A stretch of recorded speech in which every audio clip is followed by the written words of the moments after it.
tarif est monté d'un cran sur le trajet Mukondo-Sadelmi, un tarif fixé à 200 francs CFA au lieu de 150 francs CFA officiellement reconnu. Une situation qui appauvrit les clients et qui reste dans un état d'esprit totalement inquiétant, surtout avec l'absence de bus de l'État.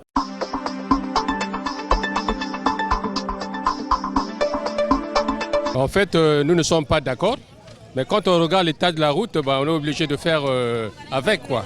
C'est tout simplement ça. Sinon, le prix est reconnu, c'est 150 francs. Mais compte tenu de l'état de la route, on est obligé de donner 200 francs, tel que l'imposent les contrôleurs, les chauffeurs, ainsi de suite. Bon, en tout cas, franchement, j'étais même surpris. J'arrive à Sadelmi, même l'enfant me dit que papa, il faut maintenant payer 200 francs. Je me dis que c'est 150 le prix. Le prix normal, c'est 150. Pourquoi 200 francs?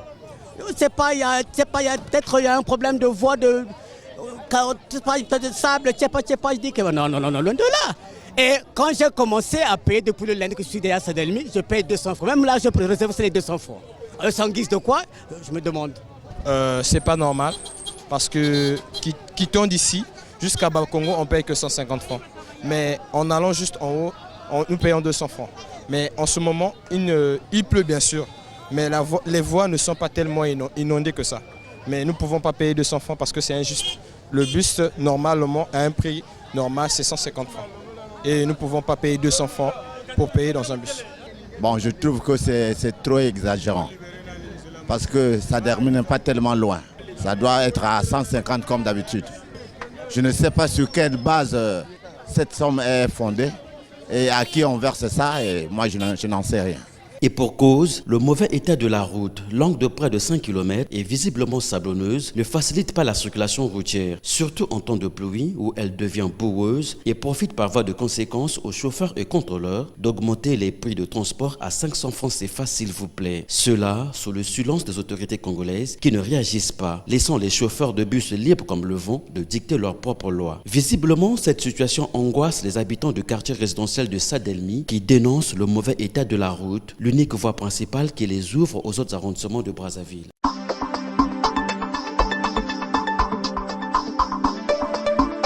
Ici, les habitants de Sadelmi ont vraiment des difficultés au moyen de transport parce que la route est vraiment sablée.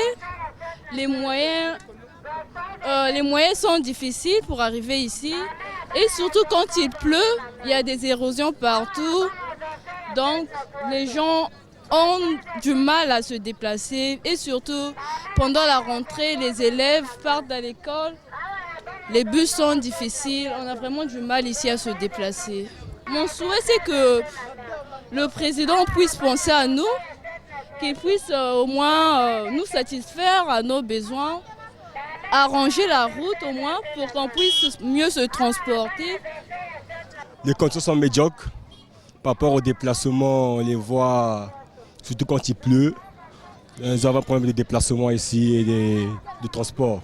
Des fois, les bus sont à 200, 250 et la population vraiment est inquiète, surtout pour les élèves et les enfants de l'école, ceux qui partent à l'école, nos jeunes, l'avenir de demain, ils ont des difficultés en fait pour le déplacement.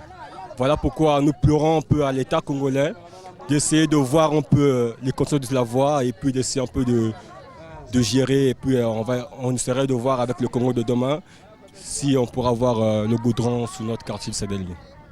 Les camions qui arrivent sont obligés de monter les tarifs pour les clients qui arrivent. Au lieu de 150, les gens payent 200.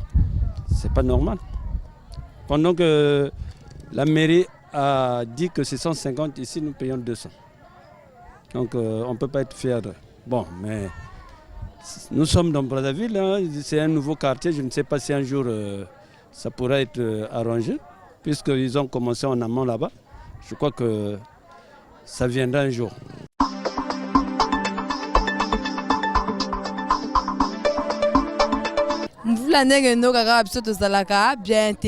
Parfois, de foot à bus, 500. Ce qu'on le manque même 50, on dit maté. Donc vraiment, le président a tel bus de Kambanzela, en 2017, a changé bus de Makambasika et Zala. Vraiment, il y a vraiment mambi. Et surtout, vous la Renault, Kaka, Bamapango, Kota Maïba, Sable, vraiment, bakaniveau eza te banzela mabe et pa bus ekoma pasi bamatisi bapri na bango omona 250 300 ekoma parfois tina 500 vraiment bakanisaka mpona biso baya kobongisa biso ete ya nzela mpona tozala au moins bien eza malamu mpona nzela eza mabe donc tozosenga na mokonzi ya mboka vraiment aza papa bana vraiment ayokela bata Sadelmi mawa parce que moto lokola nganga na vana kana Texaco awa nazokele kota leki na nga malade à chaque fois tant na kele kuna na futa ka 200 bata on musuta on voulait beta ka to futa ka 500 na moto moko donc vraiment ba na raison pour na ba senga ka ba prix wana donc vraiment tozosenga ka na l'état vraiment abongisa nzela Sadelmi ndenga abongisa ka nzela la base pour na bata la base me balaka na passe ya ndenge wana lokola bata Sadelmi donc vraiment abongisa nzela na pour na to futa ka 150. Déjà que les pluies et vents menacent certaines habitations à cause des érosions spontanées et donc dans ce quartier, si l'avenue principale n'est pas améliorée, la population risquera d'être coupée du reste de Brazzaville et l'on assistera à une poussée des tarifs illégaux dans le transport en commun, surtout avec l'absence des bus de la STPU qui ne desservent pas la ligne.